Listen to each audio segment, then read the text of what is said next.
જય શ્રી કૃષ્ણ. રાધે રાધે. નેહા તેના થનારા પતિ રવિનો કોલ જોઈને ચોંકી ગઈ. કોલ રિસીવ કરતા જ રવિ બોલ્યો, સાંજે 5 વાગે તૈયાર રહેજે. મારી તારી સાથે કેટલીક વાતો કરવી છે. હું જાતે તને લેવા આવીશ. આટલું કહીને બીજું કંઈ બોલ્યા વિના રવિનો ફોન કાપી નાખ્યો. કઈ જરૂરી વાત હશે એમ વિચારીને નેહા હસી પડી. કોલેજની બહાદુર વિદ્યાર્થીઓમાં નેહાનું નામ ટોચ ઉપર હતું. કદાચ એટલે જ રવિનું આમંત્રણ સ્વીકારવામાં તે વધુ વિચારવું ન પડ્યું. બરાબર 5 વાગે રવિની કારનું હોર્ન સંભળાયું. નેહા બહાર આવી અને સમયની પાલનથી નેહાને ગુણ હતો કે પાછળથી માએ બૂમો પાડી, અરે ઘરમાં તો બોલાવ. પણ ત્યાં સુધી નેહા બહાર નીકળી ગઈ હતી. રવિ કારમાંથી બહાર નીકળીને તેની રાહ જોતો હતો. નવી બ્રાન્ડેડ જેકેટ અને જીન્સમાં રવિ ખૂબ હેન્ડસમ લાગતો હતો. હાય કહીને રવિને કારનો દરવાજો ખોલ્યો અને નેહા પોતાની બાજુની આગલી સીટ ઉપર બેસાડી. કાર રવાના થતાં જ નેહા એક અજીબ ઉત્તેજનમાં ભરાઈ ગઈ. તેમ છતાં રવિની અસામાન્ય શાંતિ તેને થોડી પરેશાન કરી રહી હતી. રેસ્ટોરન્ટના એકાંત કેબિનમાં પહોંચતા બહાદુર નેહાનું મન પણ ધડકવા લાગ્યું. રવિએ ખૂબ શિષ્ટાચાર સાથે ખુરશી ખેંચીને નેહાને બેસવાની રાહ જોઈ. શું લેશે, ઠંડુ કે ગરમ? રવિએ બેસતા પૂછ્યું. રવિના પ્રશ્ન ઉપર હળવી મુસ્કાન સાથે નેહાએ કહ્યું, તમે જે પસંદ કરો તે. રવિ ગંભીરતાથી બોલ્યો, જો નેહા, મારે તારી સાથે કેટલીક વાતો સ્પષ્ટ કરવી હતી. મને વિશ્વાસ છે કે તું મારો મતલબ સમજી જઈશ. નેહાએ પ્રશ્નાર્થ નજરે રવિ તરફ જોયો તો તે બોલ્યો, માં તને પોતાની વહુ તરીકે સ્વીકારી ચૂકી છે. તેઓ હંમેશા તારા વખાણ કરતી રહે છે કે તે સંપૂર્ણપણે તારા વશમાં કરી લીધા છે. પણ મારી સમસ્યા થોડી અલગ છે. હું બીજે ક્યાંક કમિટેડ છું. રવિના આ છેલ્લા શબ્દો નેહાને ઝટકો આપ્યો. પોતાને સંભાળતા તેને કહ્યું, તો સમસ્યા શું છે? તમે ત્યાં લગ્ન કરવા માટે સ્વતંત્ર છો. મેં તો કોઈ બંધન નથી બનાવ્યું. એમ પણ લગ્નનો પ્રસ્તાવ તો તમારી તરફથી આવ્યો છે અને અમે તો ગયા ન હતા. આટલું કહેતા નેહાનો અવાજ થોડો તીખો થઈ ગયો. બસ એ જ સમસ્યા છે નેહા. હું માનો એક દીકરો છું. મેં માની વાત મનાવવાનું વચન આપી દીધું હતું અને હવે જો વચન તોડું તો ઘરમાં તોડીને ગામડે ચાલી જશે. ત્યાં મારું એક ઘર છે. તેમને જીદ તો મારા કરતાં વધુ સારી રીતે જાણે છે. પપ્પા નથી રહ્યા તો માને તેને મારી જેમ આ બંધન સ્વીકાર માટે મજબૂર કરી હતી. માં કહેતી હતી કે સ્વતંત્ર જીવન જીવવા માંગતી હતી. હું આ સાચું નથી? રવિની વાત ગંભીરતા ઉપર નેહા હસી પડી. કેવી વિચિત્ર વાત છે. હું લગ્નમાં બંધનમાં બંધાવા નહોતી માંગતી. આ તો તમારા માટે ખુશીની વાત છે. રવિ ઉત્સાહથી બોલ્યો, બિલકુલ એ જ વાત છે નેહા. આપણે બંનેને આ લગ્ન માટે મજબૂર કરવામાં આવ્યા છે. હવે પરિસ્થિતિ એવી છે કે જો આપણે લગ્ન કરીને મારા મન સિવાય બધું જ છે. પતિ તરીકે તારું થઈ જશે. તારી દરેક જરૂરિયાતો હું પૂરું ધ્યાન રાખીશ. બદલામાં હું તારી પાસેથી કોઈ અપેક્ષા નહીં રાખું. હા, ક્યારેય પાર્ટીઓમાં આપણે ખુશાલ પતિ પત્ની સફળ એક્ટિવ કરવી પડશે. આ બધી મુશ્કેલીઓમાં બદલાવ હું તને દર મહિને 400 જેબે પેટે આપીશ. બોલ, તારો શું વિચાર છે? ખૂબ ખૂબ આભાર નેહા. નેહાના અવાજમાં ઉત્સાહ અને વ્યંગ. રવિ બરાબર સમજી ન શક્યો. આભાર શા માટે? 400ની રકમ તને આપો છો એના માટે થેન્ક યુ ન કહ્યું? અને આ બધું તમે આટલું સ્પષ્ટ રીતે સમજાવ્યું. જો ન કહ્યું હોત તો હું તમારી સાથે નફરત કરત. અને હવે હું તમારી પરિસ્થિતિ અને દૃષ્ટિકોણને સમજવાનો પ્રયાસ કરીશ. રવિએ આશ્ચર્ય થઈને નેહા તરફ હળવું હસીને જોયું અને પછી બોલ્યો, નેહા, તું વિચારી લે. તું પણ સ્વતંત્ર વિચારોવાળી છોકરી છે. હું તને દરેક પ્રત્યે આઝાદી આપીશ. હા, બદલામાં હું પણ તારી સાથે આઝાદી ઈચ્છીશ. બે મારા મિત્રોએ જેમ સાથે રહી શકીએ. નહીં રવિ, તમે આટલા સ્વતંત્ર હોવા છતાં તમારો મનગમતો પાર્ટનર નથી પસંદ કરી શક્યા. આ ઓછું આશ્ચર્યજનક છે. હું તમારી મા સાથે વાત કરીશ. કદાચ તેઓ મારી વાત માની લે. નેહાએ પોતાની જાતની મુસ્કાન સાથે ઊભા થવા માંડ્યું. રવિ તરત જ બોલ્યો, ના નેહા, આવી અનર્થ ન કરી બેસજે. માના પૂઠાપાછ અને છૂઆછતની વાત શું દાને છે? શું તેઓ આ જન્મમાં ક્યારેય વિદેશી માંસાહારી કે સ્વીકારી કરશે? તેમનું સપનું તોડીને હું તેમને મોત પહેલા મારી નાખવા નથી માંગતો. થોડું કટ થઈને નેહાએ તીખા સ્વરમાં કહ્યું, તો તમે થોડા વર્ષ લગ્ન ટાળી શા માટે ન શક્યા? તમે મારી પાસે શું અપેક્ષા રાખો છો? મારું પોતાનું જીવન છે, સપના છે. હું તમારા માટે શા માટે બલિદાન આપું? રવિ ઊભો થતા નેહા રેસ્ટોરન્ટમાંથી બહાર નીકળી આવી અને મનમાં બોલી, આ શું મૂર્ખામી છે? હું શા માટે તેમની તરફેણમાં નિર્ણય લઉં? આ પોતાને શું સમજે છે? નેહાએ ઘરના દરવાજે છોડીને રવિ ચાલ્યો ગયો. પ્રશ્ન એક બાજુ ફેંફીને નેહા પલંગ ઉપર પડી ગઈ. તે વિચારવા લાગી કે શક્તિ સાવ ખૂટી ગઈ હતી. પાખંડી એની માટે હું બલી ચડું, પણ દરેક વિરોધ હોવા છતાં રવિનું આકર્ષણ અને વ્યક્તિત્વ વારંવાર યાદોમાં આવી તેને ચીડવતું હતું. મૃત પિતાનો એકમાત્ર વારસદાર, વિદેશથી સોફ્ટવેર એન્જિનિયરિંગની ડિગ્રી મેળવનાર રવિનું આકર્ષણ થોડું ઓછું હતું. મધ્યમ વર્ષની પરિવારમાં નેહા માટે જ્યારે રવિ માટે પ્રસ્તાવ મૂક્યો ત્યારે તેના માતા પિતા, નાનો ભાઈ બધા ગર્વ અને ઉલ્લાસથી ભરાઈ ગયા હતા. ઘરની દીકરી આટલા મોટા પરિવારમાં જશે, એથી થોડું સુખ હોઈ શકે? રવિ પર ઘર નેહાને એકદમ નજીક હતું.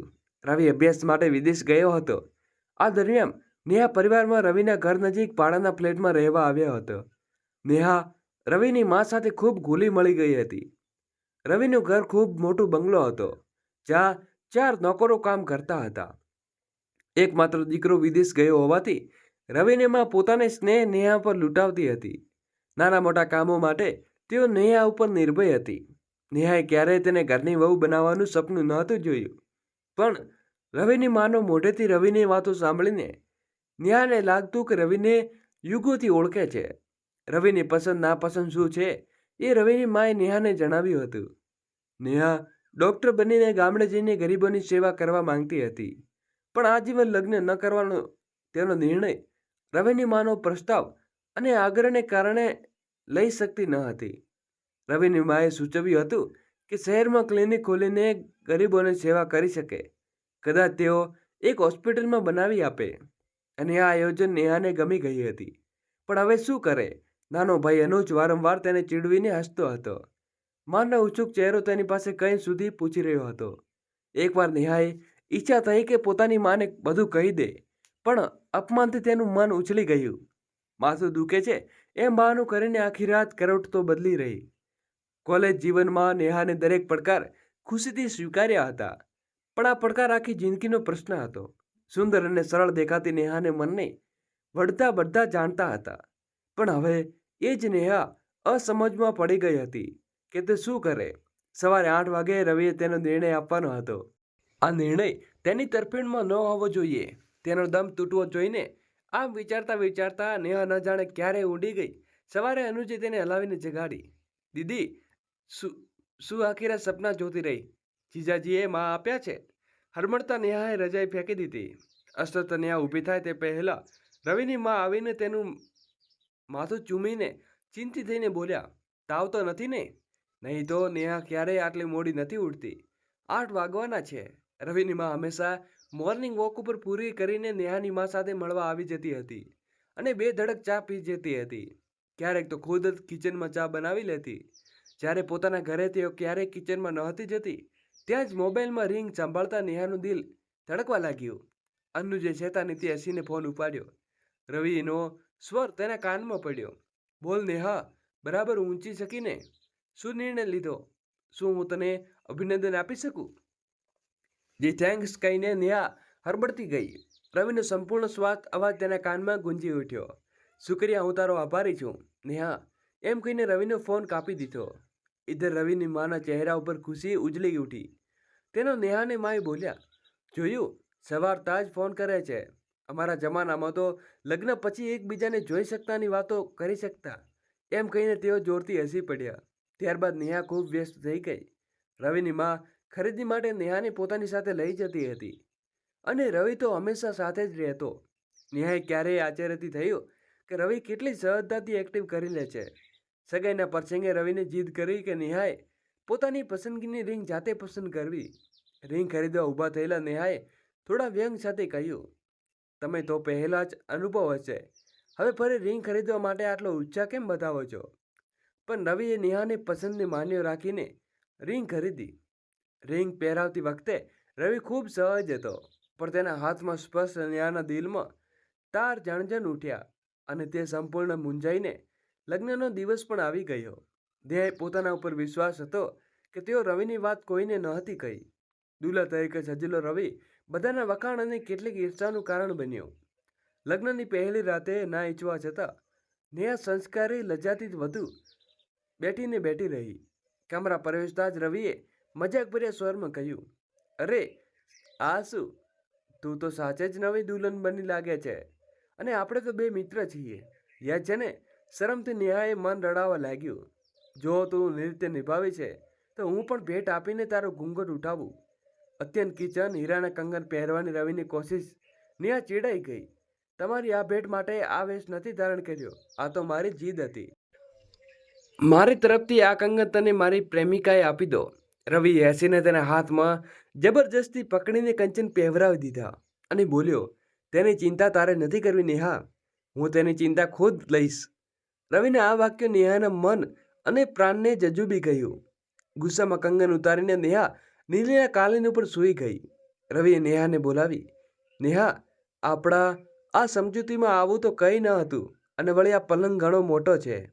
ના, મને નીચે સૂવાની આદત છે, નેહા બોલી. પણ રવિએ તેને સહજતાથી ઉપાડીને પલંગ ઉપર સુપડાવી દીધી. મારા ઘરે તને થોડું પણ કષ્ટ થાય એ હું સપનામાં પણ નથી વિચારી શકતો નેહા. બીજે દિવસે ઘરમાં રવિની માસી અને મામી ઉત્સુકતાથી નેહાનો ચહેરો નિહાળી રહ્યા હતા. તેઓ અપમાન અને લજ્જાથી લાલ થઈને ચહેરો અને રવિનો પ્રસન્ન ચહેરો તેને આશ્વત કરી ગયો. તેમની મજાકથી નેહા અંતરમાં ઘા પણ થયા હતા. પોતાને સહજ રાખીને નેહા નાની મોટી રીતિ રિવાજો પૂર્ણ કરતી ગઈ.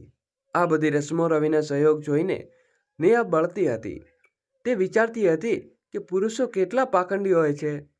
ઉપરથી આજ્ઞાકારી બનતા હોય છે અને અંદરથી ગુણ હોય છે. જો તે રવિની માને બધું કહી દે તો રવિનો ભયભીત ચહેરો યાદ કરીને નેહા મોટી મુશ્કેલીથી પોતાનો હોઠ પર આવેલી મુસ્કાન દબાવી દેતી. ઘરમાં બધું સહજ અને સામાન્ય ચાલતું હતું. રવિની માએ રવિને કહ્યું, નેહાને માલદીવ ફેરવી લાવ. એકાંતની કલ્પનાથી ડરી ગયો નેહા આર્તના ભર્યા શબ્દો માને બોલી, ના માં, હું તમને અહીં એકલા છોડીને ક્યાંય નહીં જાઉં. નેહાની વાત સાંભળીને રવિ હસવા લાગ્યો. રવિની દુષ્ટ મુસ્કાનથી નેહાનું સર્વાંગ બળી ગઈ ઉઠ્યું.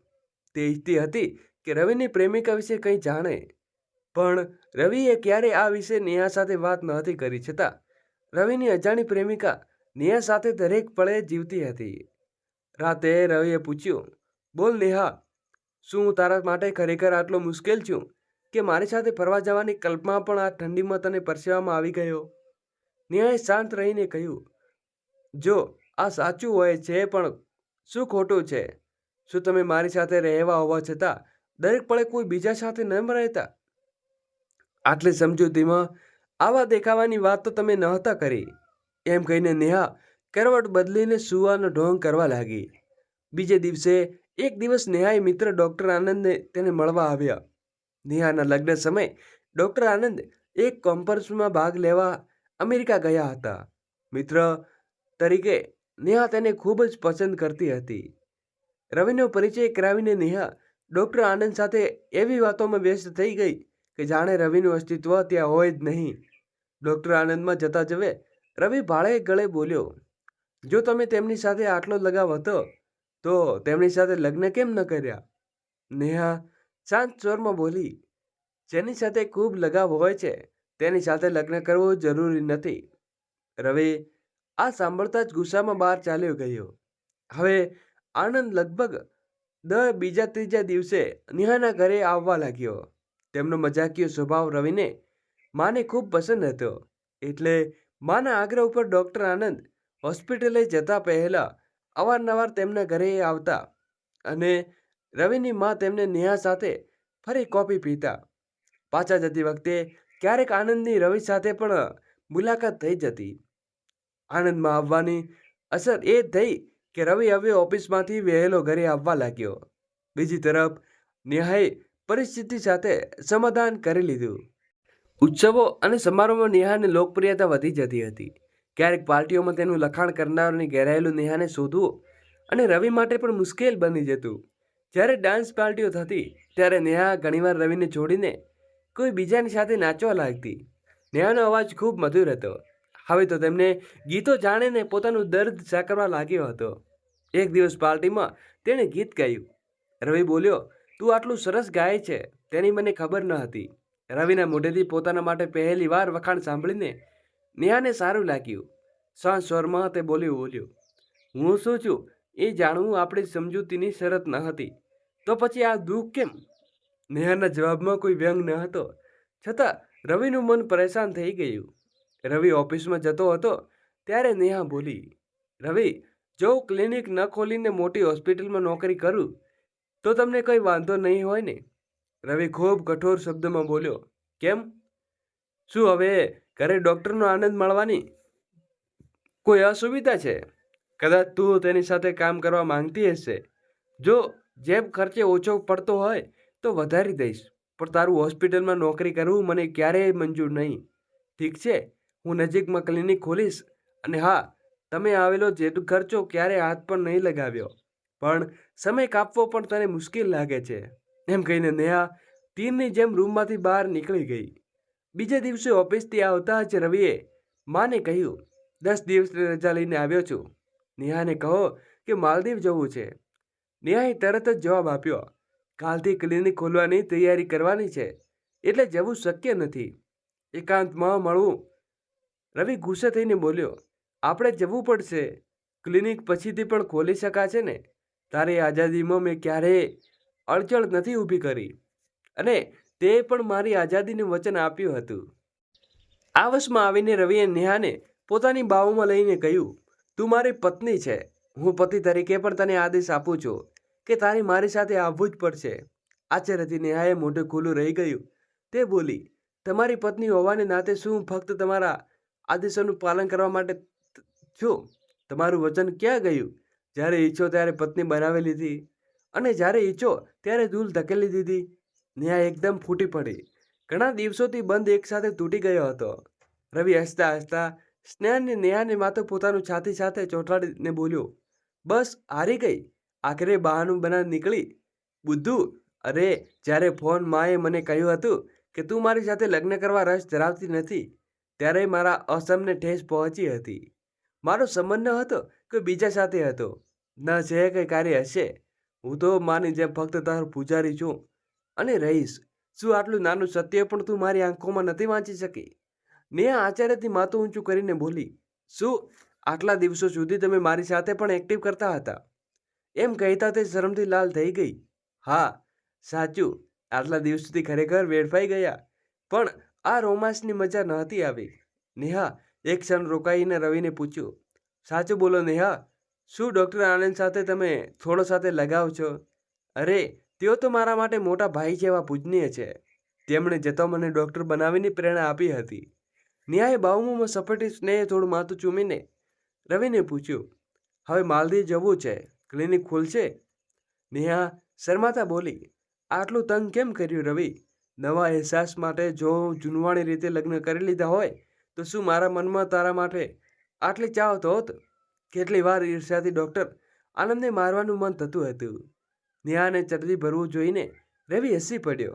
માફી માંગો છો? ભૂલી ગયો હતો કે પૂજનીય છે. સાચું, કેટલી વાર તમે બાહોમાં ભરી લેવા મનમાં મચવ્યું હતું, પણ જ્યારે વિદેશમાં હતો ત્યારે નક્કી કરી લીધું હતું કે જ્યાં સુધી તારા મનમાં મારા માટે ચાહના નહીં જાગે ત્યાં સુધી સામાન્ય ભારતીય પતિની જેમ હક જમાવીશ નહીં. પછી હસીને નેહાએ ચીડુતા બોલ્યો, બોલ, કેવું રહ્યું આપણું ઘરનું હનીમૂન? તારા હનીમૂન તો એસી તેસી, માં ન જાણે શું વિચારતી હશે. એમ કહીને નેહા પોતાને છોડાવીને નીચે ભાગી ગઈ. મિત્રો, જો તમને આ વાર્તા થોડી પણ ગમી હોય તો કૃપયા કરીને લાઈક કરવાનું ન ભૂલશો, અને ફરી મળીશું નવી વાર્તા સાથે. ત્યાં સુધી ખૂબ ખૂબ આભાર. સ્ટોરી નંબર 2 ચાલુ થાય છે, જેથી જોડાયેલા રહેજો. આંખો પર જાડા ચશ્મા અને સૂરજની જેમ ચમકતા 85 વર્ષની ગાયત્રીજી વારંવાર દરવાજા તરફ ડોકિયું કરી રહ્યા હતા. ત્યારે તેમણે બહારથી 4 પૈડાની ગાડીનો હોર્ન અવાજ સંભળાયો. નહીં તો ગાયત્રીજી આટલી વહેલી ઉઠી શકતા ન હતા, પરંતુ ગાડીનો અવાજ સાંભળીને તેઓ ખુરશીમાંથી ઝડપથી ઊભા થયા અને લાકડીનો ટેકો લઈને દરવાજા તરફ આગળ લાગ્યા. ત્યાં જ રસોડામાં પૂજાની થાળી સજાવી રહેલી તેમની 60 વર્ષની સુનિલજી બોલ્યા, અરે અમાજી, આટલી ઉતાવળે ક્યાં જઈ રહ્યા છો? ખુરશી સાથે અથડાશો તો પડી જશો, ઈજા થશે. ખુશી ખુશી સાથે ગાયત્રીજી બોલ્યા, સુનિતા વહુ, શું જોતી નથી? બહાર મારો પૌત્ર અને પુત્રવધુ ગાડી લઈને આવી ગઈ છે. હું તેને મળવા જઈ રહી છું. સુનિતાજી કહ્યું, હા માં, પણ પુત્રવધુ ઘરમાં આવશે ત્યારે તો મળી શકશો. આટલી ઉતાવળ શું છે? ગાયત્રીજીએ કહ્યું, અરે વહુ, તને શું ખબર પુત્રવધુ શું હોય છે? લોકો એટલું જ નથી કહેતા કે મૂળ કરતાં વ્યાજ વધુ પ્યારું હોય છે. જ્યારે તું ઘરમાં વહુ બનીને આવી હતી, ત્યારે મને આટલી ખુશી ન હતી જેટલી આજે મારી પુત્રવધુના આગમનથી થઈ રહી છે. જ્યારે લોકો પુત્રવધુને આવશે, ત્યારે તેને સમજશે કે ખુશી શું હોય છે. સાસુને જોઈને સુનીતાજી પણ ખુશ થઈ ગયા. તેમને થયું કે જો મને મારી વહુના આગમનથી આટલી ખુશી થઈ રહી છે, તો મારી સાસુને તેમની પુત્રવધુના આગમનથી કેટલી ખુશી થઈ હશે. પૂજાની થાળી લઈને તેઓ બહાર આવ્યા અને ગાયત્રીજીએ સુનીતાને હાથમાંથી થાળી લઈ લીધી અને કહ્યું, લાવ વહુ, આજે હું મારી પુત્રવધુને આરતી ઉતારીશ. તો તે તારી વહુની આરતીના લગ્નમાં ઉતારી લીધી હતી. હવે હું વિદાય થઈને આવી છે, આ વિદાયની આરતી હું ઉતારીશ. સાસુની વાત સાંભળીને સુનીતાજી ચૂપ થઈ ગયા. સામે નવી નવેલી વહુ ઊભી હતી. આજુબાજુમાં બધા લોકો નવી વહુને જોવા ભેગા થઈ ગયા હતા. સુનીતાજી પોતાની સાસુની વાતને કેવી રીતે નકારી શકે? તેમણે આરતીની થાળી સાસુને આપી દીધી. ગાયત્રીજીએ ખૂબ ખુશીથી પોતાની પુત્રવધુની આરતી ઉતારી. તેની બલાઓ લીધી અને બાજુમાં ઊભેલી ઢોલીએ કહ્યું, અરે ઢોલીઓ, થોડો ઢોલ વગાડો, મારી પુત્રવધુ આવી છે, આજે હું નાચીને બતાવીશ. સાંભળીને સુનીતાજીએ કહ્યું, અરે અમાજી, રહેવા દો ને, આ ઉંમરે નાચ્યો તો કમરમાં દુખાવો થઈ જશે, પછી મારું જ કામ વધી જશે, વળી તમારા ઘૂંટણમાં પણ દુખાવો રહે છે. સુનીતાજીના આટલો બોલતા જ ગાયત્રીજીએ તરત જ કહ્યું, શું મારાથી મારું કામ કેમ વધી જશે વહુ? મારી પુત્રવધુ આવી ગઈ છે, હવે તે જ મારી સેવા કરશે. સાસુની વાત સાંભળીને સુનીતાજી હસી પડ્યા અને ઢોલીને કહ્યું, અરે થોડો ઢોલ વગાડો, મારી અમ્માજી ઢોલ ઉપર નાચશે. હસી ખુશીના માહોલમાં નવી વહુનું ઘર પ્રવેશ થયું અને બીજા દિવસે સવારે સવારે સુનીતાજી હજી ઉઠ્યા નહોતા ત્યારે રસોડામાંથી ખટપટનો અવાજ સંભળાયો. લાઇટ ચાલુ કરીને ઘડિયાળ તરફ જોયું તો હજી સવારના ફક્ત 6 વાગ્યા હતા. આટલી વહેલી રસોડામાં કોણ આવી ગયું? સામાન્ય રીતે તો હું જ સૌથી પહેલા રસોડામાં જાઉં છું. આખું ઘર સૂતું હોય છે અને હું મારું કામ શરૂ કરું છું. પણ આજે કોણ છે રસોડામાં કામ કરવા લાગ્યું? એકવાર સુનીતાજીને થયું, ક્યાંક નવી વહુ તો નથી ને? ના ના, હજી તો નવી વહુ આટલી વહેલી અને રસોડામાં નહીં જાય. હજી રસોડાનું પૂજન પણ થયું નથી. પહેલાં રસોડાનું પૂજન થશે, પછી તે રસોડામાં જશે. ઝટપટ ઊભા થઈને સુનીતાજી રસોડામાં આવ્યા અને ત્યાં 85 વર્ષની સાસુ ગાયત્રીજી રસોડાનું કામ કરતા જોઈને ચોંકી ગયા. તેમણે છેલ્લા 45 વર્ષથી રસોડામાં પગ મૂક્યો ન હતો. આજે આટલા વર્ષો પછી સાસુએ રસોડાનું કામ કરતા જોઈને સુનીતાજી અચંબિત થઈ ગયા. કારણ કે તેમને યાદ નથી કે જ્યારથી તેમના લગ્ન થઈને આવ્યા અને રસોડાનું પૂજન થયું, ત્યારથી તેમણે સાસુને ક્યારેય રસોડામાં પગ મૂક્યો હોય. તો આખી જવાબદારી, ઘરની જવાબદારી સુનીતાએ આપી દેવામાં આવી હતી અને સુનીતાએ કહ્યું કે જવાબદારી ખૂબ સારી રીતે નિભાવવાની હતી. આજે પોતાની સાસુને રસોડામાં ઊભેલી જોઈને સુનીતાજીએ પૂછ્યું, અમ્માજી, આજે તમને શું થઈ ગયું? આટલી સવારે રસોડામાં શું કરવા લાગ્યા? અરે આ ડબ્બામાં ખોલીને શું જુઓ છો?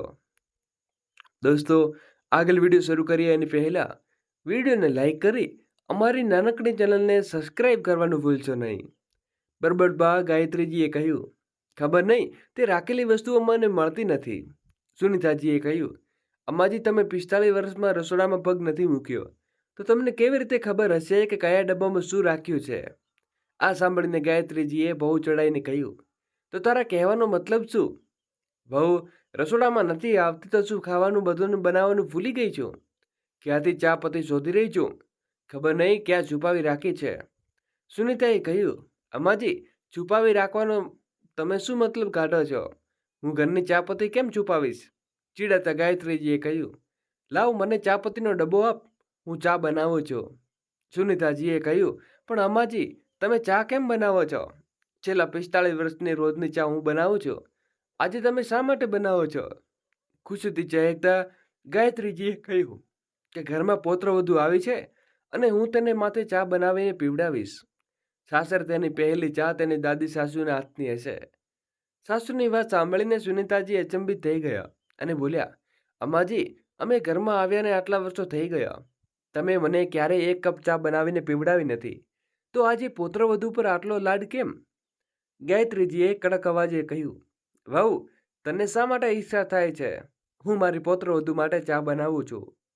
સુનીતાજીએ પોતાની સાસુ ગાયત્રીજીનું વર્તન થોડું વિચિત્ર લાગ્યું અને તેમને ખરાબ લાગ્યું કે તેઓ રસોડામાં ઊભા ઊભા વિચારવા લાગ્યા કે કાલ સુધી જે અંબાજી બરાબર ચાલી પણ નહોતા શકતા, ઘૂંટણના દુખાવાથી ઊભા પણ નહોતા થતા, આટલા વર્ષોથી ઘૂંટણમાં દુખાવો હતો, તે આજે એકાએક કેવી રીતે ગાયબ થઈ ગયો? કદાચ પૌત્રવધૂના આગમનની ખુશીમાં દુખાવો ગાયબ થઈ ગયો હશે. તો શું વહુના આગમનથી ખુશી બિલકુલ નથી થતી? ફક્ત પૌત્રવધૂના આગમનથી ખુશી થાય છે. મેં પણ આ ઘરની સેવા અને સંભાળમાં 45 વર્ષ આપ્યા છે. નિરાશ થઈને સુનીતાજી રસોડામાં ખૂણામાં ઊભા ઊભા આ બધું વિચારી રહ્યા હતા કે 55 વર્ષમાં ગાયત્રીજીનો કડક અવાજ ફરી ગુંજ્યો. વહુ, હવે ખૂણામાં ઊભી ઊભી મારું મોઢું સૂચવી રહીશ? નવું કપ સેટ લઈ આવ, હું વહુને તેમાં ચા પીવડાવીશ. સુનીતાજીએ કહ્યું, અમાજી, તમે ચા લઈ જશો? ગાયત્રીજીએ કહ્યું, હા, નહીં તો શું બીજું કોણ લઈ જશે? જ્યારે મેં ચા બનાવી છે તો હું જ ચા મારી પૌત્રવધૂને ચા આપીશ. સુનીતાજીએ પોતાની સાસુની ઉતાવળમાં હજમ ન હતી થતી.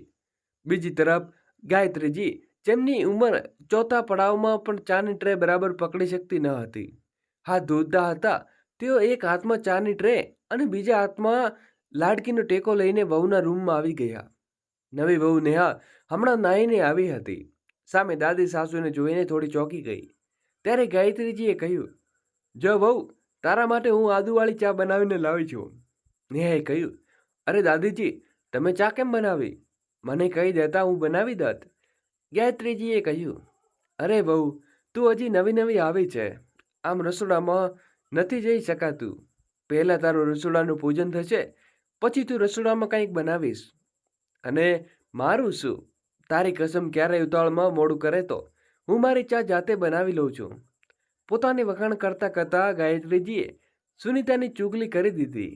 જોકે એવું ક્યારે નહોતું કે સુનીતાજી સવારે અમ્માજીને ચા ન બનાવી આપી હોય.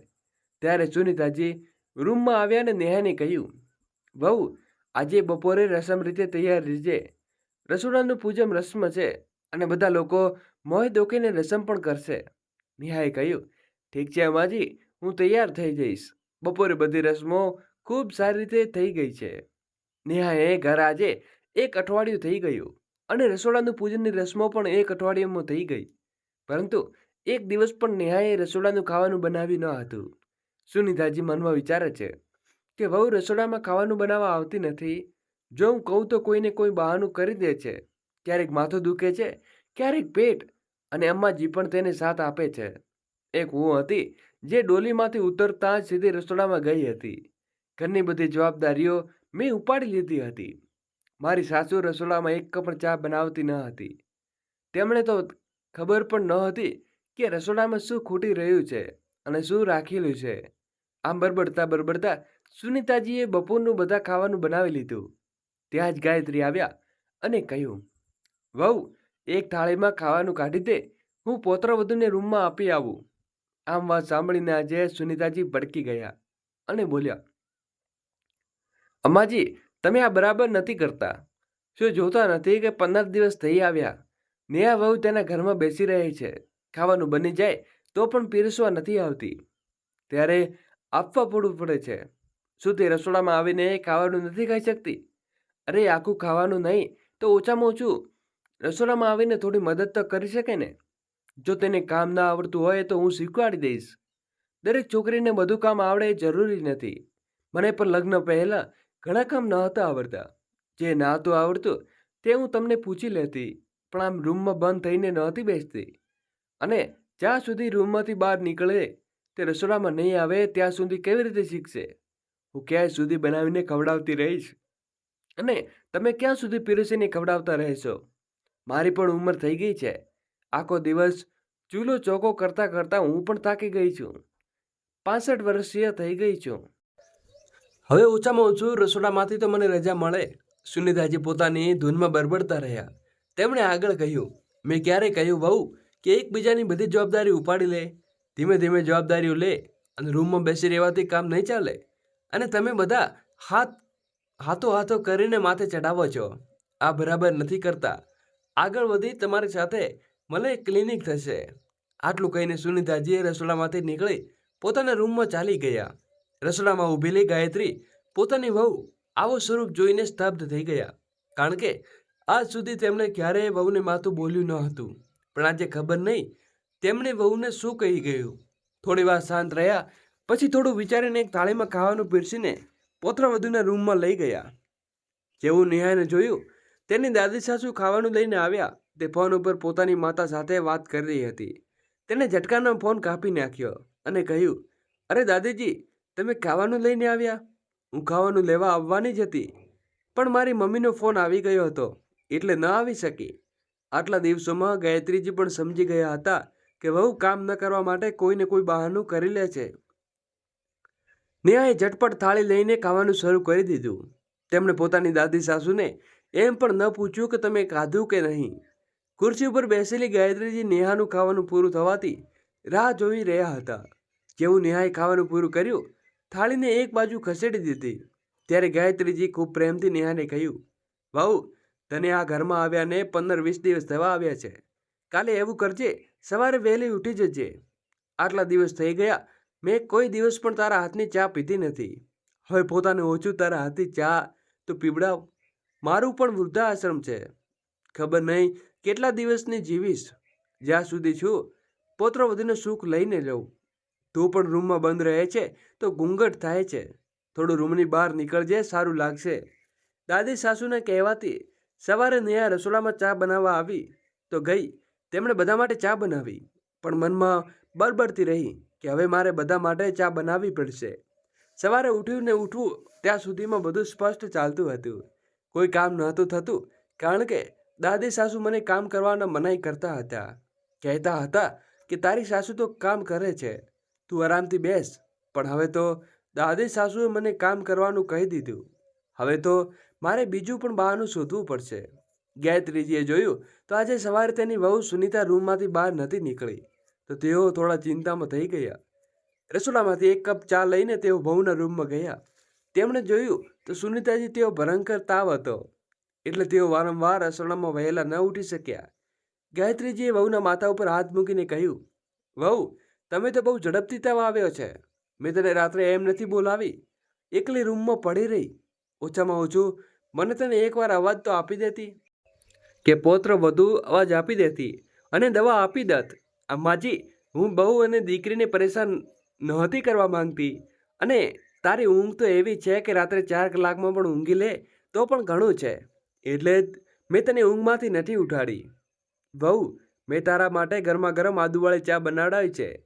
એમ પણ તારી વહુના હાથમાંથી આજે તો શું ખુશ થઈશ, હું તારી વહુના હાથમાંથી ચા પી રહી છે, અને તેને ઉપરથી તારી સાસુ તારા માટે ચા લઈને આવી છે. આ સાંભળીને સુનીતાજી હસી પડે અને ચારપાઈ પકડીને ઘણી મુશ્કેલીથી ઉઠીને બેસે છે. અમ્માજી, હવે તો તમારી ચા પીવી પડશે. આજે તો મારું ભાગ્ય ખુલી ગયું છે કે મારી સાસુ મારા માટે ચા લઈને આવી છે. તેમનો દીકરો તેમને દવા આપે છે અને ગાયત્રીજી બપોરનું ભોજનની રાહ જોવા લાગે છે. પણ નેહાને તો લાગે છે કે તેમને ચા બનાવી છે એટલે ઘરનું બધું કામ પતાવી ગયું. હવે તે પોતાના રૂમમાં જઈને બેસી ગઈ અને અમ્માજી સાથે વાત કરવા લાગી. ફોન ચલાવવા લાગી અને બપોરનું 1:30 થઈ ગયા, પણ હજુ સુધી ભોજન બન્યું ન હતું. ત્યારે ગાયત્રીજી રસોડામાં આવે છે તો જુએ છે કે અહીં તો બન્યું જ નથી. તેઓ બહુના રૂમમાંથી જાય છે અને કહે છે, વહુ, તે ભોજન નથી બનાવ્યું? નેહા કહે છે, અમ્માજી, ભોજન તો માજીએ બનાવ્યું છે. તમે તો સવારમાં ચા બનાવતા કહ્યું હતું કે મેં બનાવી દીધી છે, અને મને ભોજન બનાવવાનું બરાબર આવડતું નથી. મેં તો તમારા માયકામાં ક્યારેય 2 લોકોની રોટલી પણ નથી બનાવી, તો આટલા બધા લોકોની રોટલી હું કેવી રીતે બનાવીશ? આવી ગરમીમાં તો હું પરસેવામાં ભીંજાઈ જઈશ. વહુની વાત સાંભળીને ગાયત્રીજી સમજી જાય છે કે વહુ ભોજન બનાવવામાં આનાકાની કરી રહી છે, અને જો આવું ચાલ્યું તો આળસ હંમેશા કરતી રહે છે. મનમાં વિચારે છે કે મારા પૌત્રના વહુના વધારે લાડ ક્યાંક મારી વહુ સાથે મોટું તો નથી કરી નાખ્યું ને? ના ના, હું મારી વહુ સાથે ખોટું થવા નહીં દઉં. આખી જિંદગી તેણે મારી સેવા કરી છે. મારો દીકરો 26 વર્ષ પહેલાં જ વહુને છોડીને ચાલ્યો ગયો હતો, ત્યારે મારો પૌત્ર માત્ર 4 વર્ષનો હતો. વહુના માયકે લોકોને તેણે કેટલું કહ્યું હતું કે તું માયકે આવી ચા સાસરિયામાં રહીને શું કરે છે, પણ મારી વહુએ મને ક્યારેય કહ્યું કે હું મારી માજીને એકલી છોડીને નહીં જઈ શકું. મારા વગર હશે એમનું કોઈ નહીં. અને આખી જિંદગી તેણે સાસરિયામાં મારી સેવા કરતાં કરતાં પસાર કરી દીધી. કેટલી ખુશીઓ સાથે તેણે પોતાને દીકરાને ભણાવ્યો. આખી જિંદગી તેણે કેટલું કામ કર્યું કે જ્યારે તેની વહુ આવી તો તેના પર આરામથી દિવસો. આટલું વિચારીને ગાયત્રીજી કહે છે, નેહા વહુ, સુનીતાજીની તબિયત ઠીક નથી. તેને ખૂબ તાવ છે અને ખાવા પીવામાં જે બનાવવામાં આવડે તે બનાવી લે. તું જે પણ બનાવીશ એ અમે ખાઈ લઈશું. કંઈક તો બનાવવું આવડતું હશે ને? અને તે માયકામાં કંઈક તો શીખ્યું હશે. નેહા કહે છે, અમ્માજી, મને ફક્ત દાળ ચોખા બનાવતા આવડે છે, મેગી બનાવતા આવડે છે, પાણી ગરમ કરતા આવડે છે, ચા પણ બનાવી લઉં છું, પણ આથી વધુ મને કંઈ નથી આવડતું. સાંભળતા જ ગાયત્રીજી કહે છે, કંઈ વાંધો નહીં વહુ, દાળ ચોખા બનાવી લે. હવે તો તારી જિંદગી નીકળી ગઈ નથી. ધીમે ધીમે સુનીતાજી વહુ બધું શીખવાડી દેશે. મારી વહુ ગૃહસ્થીમાં ખૂબ ગુણી છે, બધું આવડે છે તેને. તું ચિંતા ન કર. જે થશે નહીં આવડતું તે માયકે શીખીને નથી આવી તે સુનીતા વહુ શીખડાવી દેશે. આજે તું રસોડામાં જા, દાળ ચોખા બનાવી લે. નારાજ થઈને નેહા રસોડામાં જાય છે અને દાળ ચોખા બનાવવા લાગે છે. રસોડાની બહાર ગાયત્રીજી પોતાની ખુરશી મૂકીને બેસી જાય છે, જેથી વહુને કંઈ પૂછવું હોય તો તેની પાસે પૂછી લે. કોઈ બહાનું નહીં રે, મને આવડતું ન હતું એટલે નથી બનાવ્યું. 3 વાગ્યા સુધી નેહા દાળ ચોખા બનાવી લે છે. ગાયત્રીજી સુનીતાના રૂમમાં થોડું દાળ ચોખા લઈ જાય છે. પછી પોતાની વહુ સુનીતા માથે હાથ ફેરવતા કહે છે, વહુ, હાલે તારા માટે દાળ ચોખા બનાવી લાવું છું, થોડું ખાઈ લે. આ જોઈને સુનીતાજી આંખોમાં આંસુ આવી જાય છે અને તે પોતાના ગઈકાલના વર્તનમાં ખૂબ દુઃખી થઈ જાય છે. તેઓ ગાયત્રીજી માટે માફી માંગવા લાગે છે. માજી, મને માફ કરી દો. મેં ગઈકાલે ગુસ્સામાં ન જાણે તેમને શું કહી દીધું. ગાયત્રીજી કહે છે, વહુ, મેં જે કર્યું એ બિલકુલ યોગ્ય હતું. મારાથી ભૂલ થઈ ગઈ છે. હું પૌત્ર વધુને મોહમાં આવી તારા વિશે ન વિચારી શકી કે આખરે તારા વહુ માટે કેટલા સમય સપના હશે.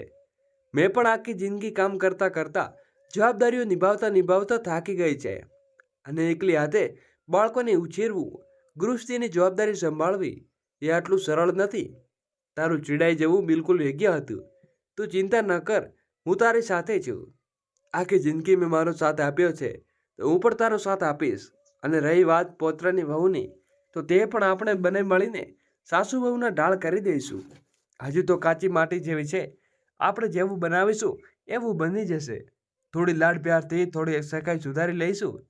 ધીમે ધીમે સમય પસાર થાય છે. સુનીતાજીની તબિયત પણ ઠીક થઈ જાય છે. ઇધર ભોજન બનાવતા બનાવતા નેહા પણ રસોડામાં દાળ ચોખા બનાવતી ટેવ પડી ગઈ હતી. તબિયત ઠીક થયા પછી સુનીતાજીએ રસોડામાં આવે તે કહે છે કે વહુ, ઘણા દિવસથી દાળ ચોખા ખાઈ રહ્યા છીએ.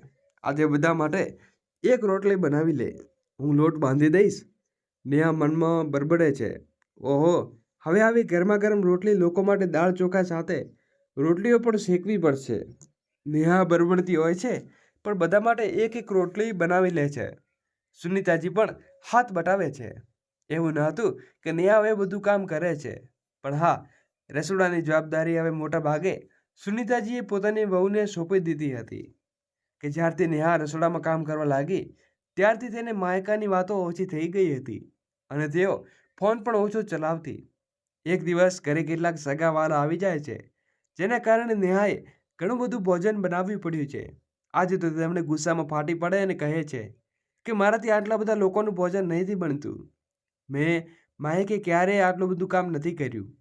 ગાયત્રીજી નેહાને કહે છે, વહુ, તારે ફક્ત રસોડાનું કામ કરવું પડે છે. તો હું આટલી બધી નારાજ થઈ જાય છે અને ગભરાઈ જાય છે. જ્યારે સુનીતા વહુ તારી સાથે કામ કેટલી વાર મદદ કરે છે, ઉપરાંત બધા કામો જુએ છે. અરે, જ્યારે મારી વહુ આવી હતી ત્યારે તો મેં રસોડું અને બધાના ઉપર કામોની તિચાંજલિ આપી દીધી હતી. કંઈ ન હતી કરતી, બસ બધા કામો વહુ જાતે કરતી અને ક્યારેક કંઈ ન હતી બોલતી. હવે આ ઘર તારું છે તો તેની જવાબદારીઓ તારી પણ છે. જો સંભાળી પડશે. તારું તો વૃદ્ધાશ્રમ છે, આજ નહીં તો કાલે, ખબર નહીં ક્યારે ભગવાન પાસે ચાલી જવું. ગાયત્રીની વાતો સાંભળીને નેહા ગુસ્સે થઈને કહે છે, બસ અમાજી, હવે બહુ થઈ ગયું. હવે મારાથી આટલા બધા લોકોનું ભોજન નથી બનતું. હું તો મારું અલગ ભોજન બનાવીશ, અલગ રહીશ. હવે તો તને તમારું જુઓ. આ વાત સુનતા જે સાંભળે છે અને કહે છે, વહુ, હજુ તું આવીને 6 મહિના પણ નથી થયા અને તું અલગ ભોજન બનાવવાની વાત કરે છે? અરે, તારા સિવાય અમારું ઘર છે કોણ? અમ્માજી તો વૃદ્ધા અવસ્થામાં છે અને હું તો મારું પણ બધું હવે વહુ દીકરા સાથે છે. તો તમે બંને અમારાથી અલગ થઈ જશો તો પછી અમારું કોણ? ચીડાઈને નેહા કહે છે, એ હું નથી જાણતી, પણ હું તો અલગ જઈશ. જોકે સુનીતાજીનો દીકરો અલગ થવા માટે બિલકુલ તૈયાર ન હતો અને થોડા દિવસોમાં રક્ષાબંધન આવવાનું હતું. રક્ષાબંધન પણ નેહા પોતાના માયકે જતી રહે છે.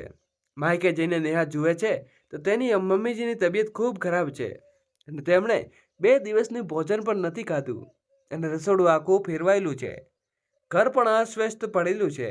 ઘરની હાલત આવી જોઈને નેહા પહેલાં તો ગભરાઈ જાય છે, પછી પૂછે છે, મમ્મી, ભાભી ક્યાં છે? અને આ ઘરની આવી હાલત શું છે? કોઈ પણ વસ્તુ પોતાની જગ્યાએ નથી. આખું ઘર ફેલાયેલું છે. રસોડામાં ગંદા વાસણો ઢગલો થયેલો છે અને શું ભાભી માયકે ગઈ છે? નેહાએ મમ્મી કહે છે, ના બેટા, તારી ભાભી માયકે નથી ગઈ, પણ તેણે પોતાનું રસોડું અલગ કરી દીધું છે. હવે તે ઉપરના માળે રહેવા લાગી છે. નેહા ચોંકી ગઈને કહે છે, શું મમ્મી, ભાભી ઉપર શા માટે રહેવા લાગી? નીચે તેમને શું મુશ્કેલી હતી? બેટા, તારી ભાભીથી અમારું ભોજન નહોતું બનતું. તેમણે એકલું રહેવું હતું એટલે ઉપર ચાલી ગઈ. વળી હું તો બધું કામ કરી ફરી લેતી હતી, પણ તબિયત ખરાબ છે એટલે ઘર વ્યસ્ત થઈ ગયું હતું. તારા પપ્પાએ પણ 2 દિવસથી બરાબર ભોજન પણ નથી ખાધું. ગઈકાલે સવારે ખીચડી બનાવી હતી, એ જ ખાઈ રહ્યા છે. એવું લાગે છે કે તારી ભાભી પણ તારા લગ્નની રાહ જોતી હતી. લગ્ન થતાં જ તે પોતાનું ચાલુ ચોખ્ખું કરી લઈને આગળ લઈ ગઈ. એ બહાને ઘણું સમજાવ્યું કે બેટા, વૃદ્ધાવસ્થામાં અમે બંને પતિ પત્ની બહુ દીકરાથી અલગ નથી રહી શકતા અને નથી થવા માંગતા. તમારી સાથે રહે છે, પણ તેણે તમારી સાથે નહોતું રહેવું. મમ્મીની વાત સાંભળીને નેહા પણ એક પળ માટે બદ્ધ બનીને ઊભી રહી જાય છે. તેને સમજાતું નથી કે મમ્મીજીએ શું જવાબ આપવો, કારણ કે તે પણ પોતાના સાસરે પોતાની સાસુ અને દાદી સાસુને એમ જ કહીને આવી છે કે તેણે બધાથી અલગ રહેવા માંગે છે. જ્યારે તેની દાદી સાસુ અને સાસુએ તેને ખૂબ સમજાવ્યું હતું, તેણે એક પળમાં પોતાની વાતનો ભૂલનો અહેસાસ થઈ જાય છે.